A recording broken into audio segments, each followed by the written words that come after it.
بسم اللہ الرحمن الرحیم۔ میں بہت شکر گزار ہوں اپنے تمام بہنوں بھائیوں کا جو میری اس سٹوری میں دلچسپی رکھ رہے ہیں، اور جن لوگوں نے میرے چینل کو سبسکرائب کیا ہے، اور جن لوگوں نے ابھی تک میرے چینل کو سبسکرائب نہیں کیا پلیز میرے چینل کو سبسکرائب کر دیں۔ تو چلو چلتے ہیں، جو سٹوری کو سٹارٹ کرتے ہیں میری کو۔ جی، جیسے ہی وہ ہمارے روم میں آئے ہیں تو ہم لوگوں نے کلمہ شریف پڑھ لیا کہ اب یہ ہمیں چھوڑیں گے نہیں، انہوں نے بریسٹ مار لیا۔ ان میں سے ایک افیسر تھا، اس نے کہا تم غلط کر رہے ہو اور تم غلط کرنے لگے ہو۔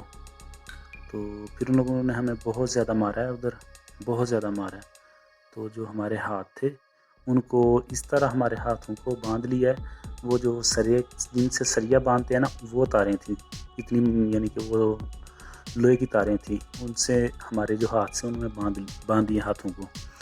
تو وہ اتنے مضبوط تھے کہ ہمارے جو بازو تھے ان میں سے خون نکلنا شروع ہو گیا، اور وہ ہماری جو بازو تھے ان میں گھس گئی ہیں وہ تاریں۔ تو ہمیں پوچھتے ہیں تم کہاں سے ہو؟ تو ہم سب نے رونا شروع کر دیا۔ ہم 4 لوگ پاکستانی تھے، ایک ہمارے ساتھ افریقہ کا تھا، کالا تھا۔ تو ہم سب لوگ ادھر رو رہے تھے۔ پھر پوچھتا کون ہو تم، کہاں سے ہو، یہاں پر کیا کر رہے ہو تم لوگ؟ ہم نے بتایا ہم یہاں پہ کام کرتے ہیں۔ پوچھتا تم کون سی کنٹری سے؟ ہم نے کہا ہم پاکستانی ہیں۔ وہ ایک کالا تھا، اس نے کہا میں افریقہ کا ہوں۔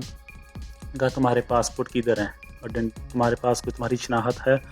ہم لوگوں نے کہا ہاں ہمارے پاس ہے۔ کہتے ہیں کدھر ہے؟ ہم نے کہا ہمارے بیگوں میں ہیں۔ تو کہتے ہیں کدھر ہے؟ ہم نے کہا وہ تو نیچے پڑے ہیں۔ کہتے ہیں چلو ہمارے ساتھ، ہمیں دکھاؤ۔ پھر ہم لوگوں نے اپنے جو پاسپورٹ تھے اور شناختی کارڈ وہ ان لوگوں کو دکھائے ہیں، اور وہ جو کالا تھا اس کے پاس بھی کوئی اپنا پاسپورٹ تھا، اس نے بھی دکھایا ہے۔ تو کہتے ہیں جو اس بلڈنگ کا مالک ہے وہ کون ہے؟ ہم لوگوں نے بتایا اس کا نام، ہمیں صرف اس کا نام کا پتہ تھا۔ تو کہتے ہیں اس کا فون نمبر ہے؟ ہم لوگوں نے کہا ہاں اس کا نمبر ہے۔ تو کہتے ہیں اس کو کال ملاؤ۔ ہم لوگوں نے اس کو کال ملائی ہے، تو اس کو کہا کہ ادھر آرمی آئی ہوئی ہے، تو ایسے ساری اس کو سچویشن بتائی ہے۔ اتنے میں وہ آرمی والا کہتا ہے میری بات کراؤ۔ اس نے اس کو کہا تم فوراً ادھر آؤ، 5 منٹ کے اندر اندر تم ادھر ہونا چاہیے۔ وہ 2-4 منٹ میں وہ آ گیا تھا، جو پلازے کا مالک تھا نا وہ ادھر آ گیا تھا۔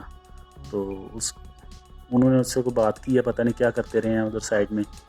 تو پھر اس کے بعد وہ جو پلازے کا مالک تھا اس نے ہمیں ادھر سے نکال دیا۔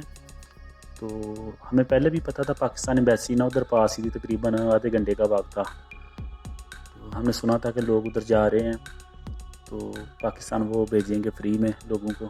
تو ہم نے پھر سوچ لیا ادھر چلے جاتے ہیں۔ اب رہائش تو ہمارے پاس نہیں تھی، تو پھر کچھ نہ کچھ تو ہم لوگوں نے کرنا تھا۔ پھر ہم ایمبیسی کی طرف ہم چل پڑے۔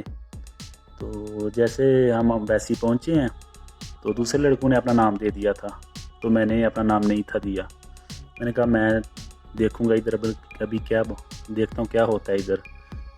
پہلے اتنی مشکل سے پاکستان سے آیا تھا، تو واپس جانے کے بارے میں تو سوچ بھی نہیں سکتا تھا۔ ہمارے بیگوں میں کچھ سامان تھا، ادھر جو ایمبیسی تھی اس کے باہر ہی ہم نے نا اسٹے کر لیا۔ اور بھی کافی لوگ کھڑے تھے ادھر ہی، کچھ بیٹھے ہوئے تھے، کچھ کھڑے ہوئے تھے۔ تو وہ ہم نے 1-2 دن تو ہمارے پاس جو سامان تھا تھوڑا بہت وہ ہم نے کھا کے گزارا کر لیا۔ اس کے بعد ادھر ہم تقریباً 1 ہفتہ رہے ہیں۔ تو 1 ہفتہ ہم بھوکے رہے ہیں، صرف پانی سے گزارا کرتے رہے ہیں۔ تو پھر